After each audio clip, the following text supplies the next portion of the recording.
Well, hey everyone, just a super quick video. I keep getting a lot of questions about the Volca FM, and basically everyone is saying it's not that good because it doesn't respond to velocity.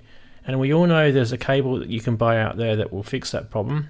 But for those who have one of these, a MIDIPal or a MIDIBro or a MIDIGal, I think the other one is, they're all the same thing.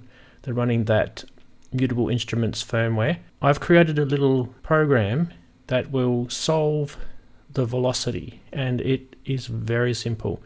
So as I hit the key on the key step here, you'll see the velocity will appear on the Volca FM, and the harder I hit the key, the higher the velocity, and the opposite. The lighter I hit the key, the lower the velocity. So let's try it really low. Now let's try getting a bit harder.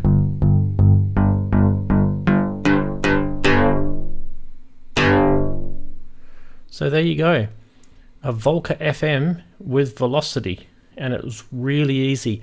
And you know what? There's some good news. I'm going to give the .syx file for all you MIDIPal, MIDIBro, MIDIGal owners for free, and the link is in the comments below. So just download it and you can install it really easy.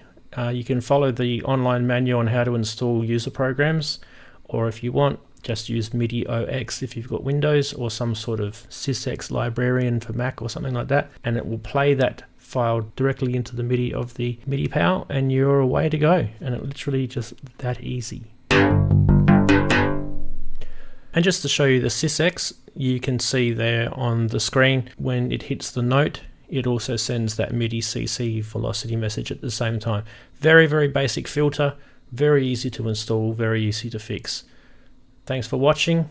Don't forget to subscribe, don't forget to leave a comment and a big thumbs up, and we'll catch you next time. Bye for now.